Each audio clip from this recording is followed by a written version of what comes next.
Welcome to another tutorial on MATLAB. In this tutorial series, we are looking into the concept related to the buck converter. And in the previous tutorial, we have seen the concept related to discontinuous current mode in the buck converter. In this particular video, we will be also looking into the same concept, but on a implementation perspective. So let's have a look into the same, how discontinuous current mode works in case of a buck converter. So as you can see on the screen, we do have a buck converter model, which we implemented in the last tutorial. And based on this, we can see that the circuit diagram is arranged in such a way that this is the voltage source, which is in our case is the 60 volt input supply. And we do use a MOSFET, which is being controlled with the help of some PWM signal. And here we want to achieve a voltage of 12 volt. So here it will be like our input will be 60 volt and our output will be 12 volt. Based on this, we have designed the circuit. We considered a multiple inductance value. So for now, we have considered it as a variable which we can change over time. So this we will write a MATLAB script and will update the variable L. And based on that variable value, we will be having an inductance that we will see. And we do also have placed the diode, which has a default forward resistance of 0.8 volt and snubber resistance of 500 ohms. Along with that, we do also used a capacitor. So capacitor also we will be taking variably. So that will be taken from the MATLAB workspace. So here, what are the things that we are measuring? So basically we are measuring the input voltage. So based on this input voltage, we will be also plotting it here in the form of some graphs in the scope. Along with that, we are also measuring this PWM part. So how the PWM is changing, like how we are turning on and off the switch. So that is represented here. And we also are measuring the inductive voltage and inductive current. So this is the inductor current and this is the inductor voltage that we have. Along with that, so we are measuring it in two places. So this one and this one is being placed here and here. This is just to see like how the current and voltages are changing in the inductor, and this we used to show you like how discontinuous current mode behaves like. So we will see multiple scenarios based on that. The third measurement that we are taking is the output voltage. So basically it should be like 12 volt as a output based on the duty cycle we are considering. So here we are measuring all these signals. So let's jump into the MATLAB script that we have. So this is the MATLAB script that we have. So first of all, we will do clear all the variables which are already there in the workspace. And then we do create the variables which we can use as a parameter for the circuit. So here L is the inductance value, and this will be 192 to the power 192 into 10 to the power minus 6. The resistance will be 4 ohm and the capacitance will be 5.2 into 10 to the power minus 6, that is 5.2 microfarad. And the duty cycle over here we are considering is 0.2. If you divide the output voltage divisible by the input voltage, you will get 1/4, that is equivalent to the duty cycle of 0.2. And V in our case is the voltage. So we are also considering voltage as a variable. So if you see here, then we are considering voltage as the variable, which is V in. So that we are considering here. And along with that, we need to turn on and off the switch. So that will be done at 10 to the power minus 5 frequency.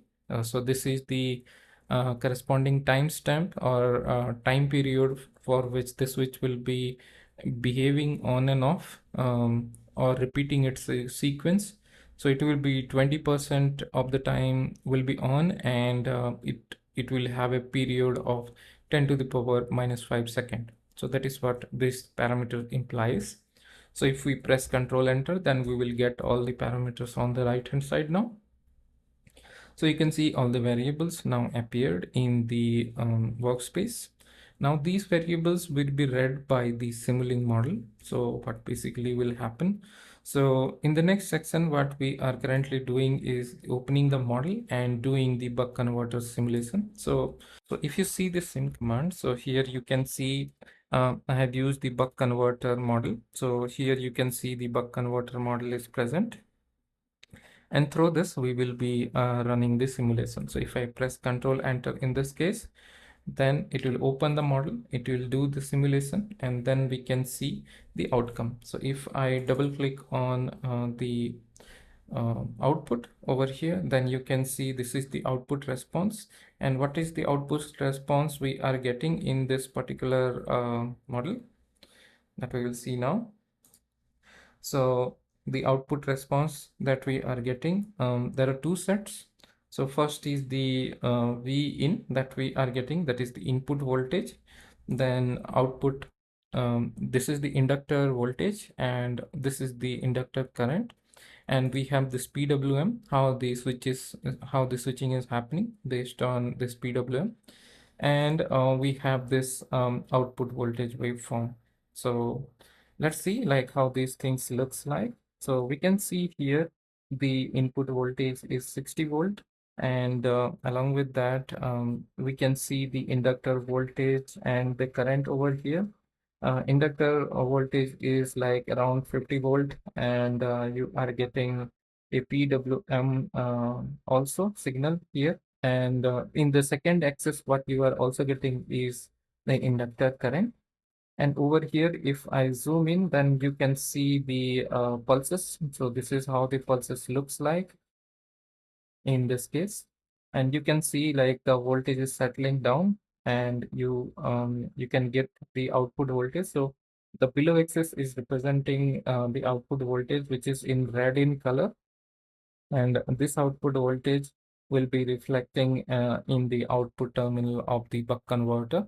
So basically what we are giving a 60 volt input, and we are getting basically a 12 volt output. And the magenta one that you are able to see is the pulse, which we are having, and it is the time period which is shown between this. So if you see, if we consider this part, then this is the total time period for which we are operating. So this is the TS part. And here also you can see the inductor current and voltages. So in case of inductor current and voltages, you can see the inductor voltage is switching between some positive voltage to a negative voltage, and the current is always it is like positive. You can see the current is having a positive value.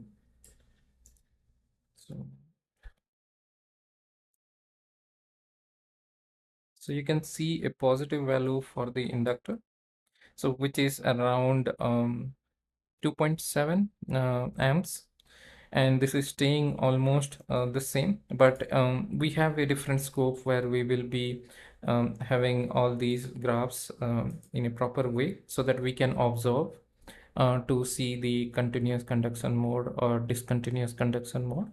For now, this is the output response and overall from the buck converter. Now, let's jump into the continuous and discontinuous current mode concept. So here you can see we also have one more scope.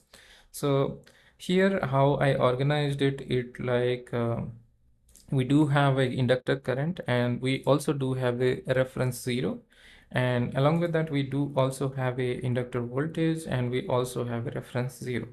So based on this, we will see now like how this behavior looks like. So if you see here, so let me fit the graph. Then you can see here the magenta line is representing the 0, and in both the axis or in both the plots, but the red and green one represents the current and the voltage. So if you see over here, current is always above the um, 0 line. So this is the inductor current, and you can see one more specific property for the inductor current when a buck converter operates is like always you will get a triangular wave for the inductor current.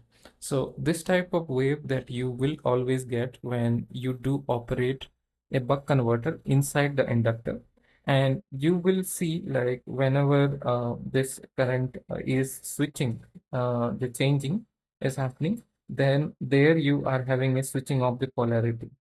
Okay. So polarity of the inductor will change as we are turning on and off the switch, but inductor current will start increasing, decreasing in a consecutive way, so that it will stay as it is, but it will not hit 0. So in this one, the buck converter behaves like a actual buck converter. It will not have any weird behavior.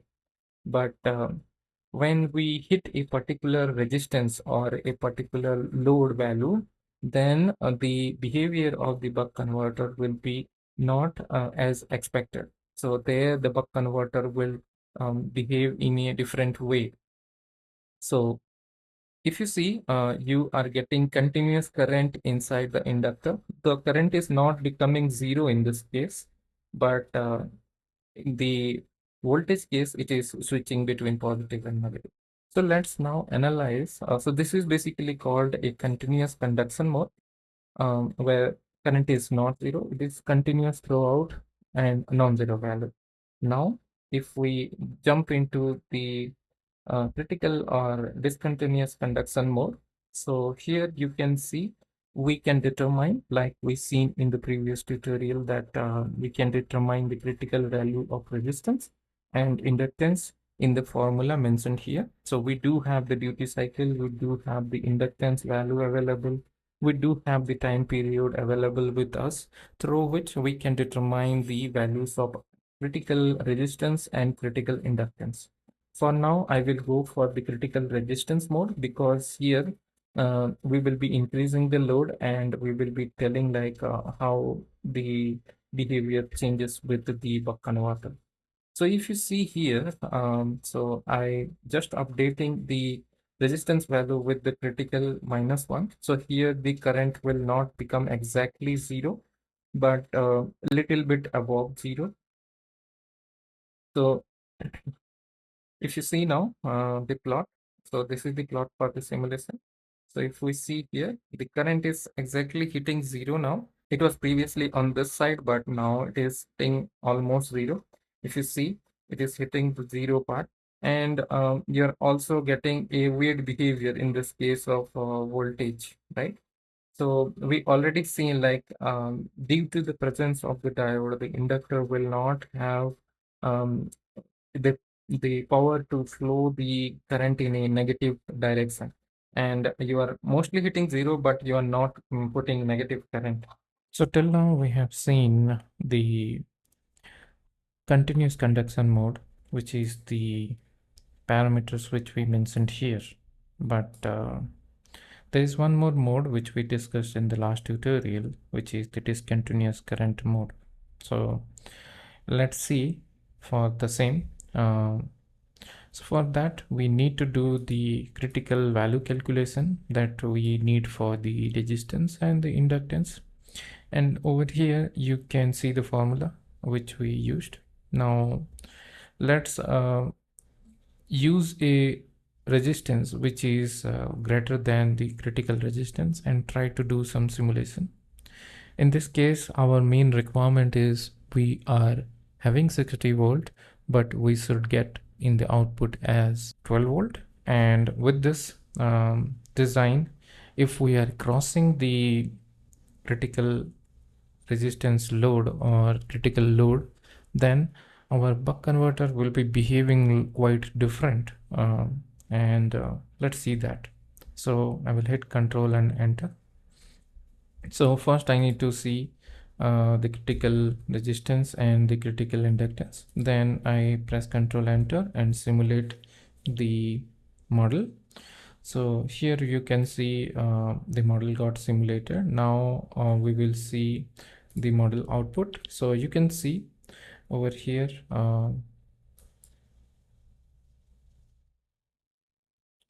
the model output is quite little different. If you see, if we zoom in, so let's zoom in into the output signal. So here we will be zooming in on the output signal. So as you can see, the output is varying between 19.15 to 19.3. So this is not our requirement. So basically our requirement is to have 12 volt as the output, irrespective of what is the load that we are applying. So as we are now crossing the limit, so that's why we are getting the value for the output voltage as 19.3. But if you see over here, what is the value of the critical resistance? It is 48. So if we are using any value smaller than 48, suppose we are using 40 as a resistance, and update all the parameters now. So I updated all the parameter now, and again I am doing the same simulation. Then in that case you will be able to see now that we didn't cross that 12 volt part. So we are in 12 volt range. Okay, and we are designing a buck converter, which is the requirement that we have. So if you see the discontinuous conduction mode, so there you will see all these type of behavior which is not expected. So when you design any buck converter, so be careful like whether you are exceeding the limit of the load or not. That way you can design a buck converter in a more proper way. In case like your resistance is more than the expected critical resistance, then in that case you need to use a bigger inductor which will have some more inductance, which will prevent the current zero phenomenon to happen. And if it not happens, then your buck converter will behave normally. So in this scenario, we checked the load resistance, whether it is exceeding the critical resistance or not. And once it exceeds the critical resistance, what basically happened in the buck converter? So we seen also, right, the buck converter is exceeding the voltage requirement limit in the previous one, as it was going to 19 volt, but our expectation is to meet 12 volt. So this is all about this particular tutorial. So in case you are liking the channel, please consider subscribing. In case you have any comment or query, please let us know in the comment section. We will be more than happy to clarify your doubts, and happy learning MATLAB. Take care.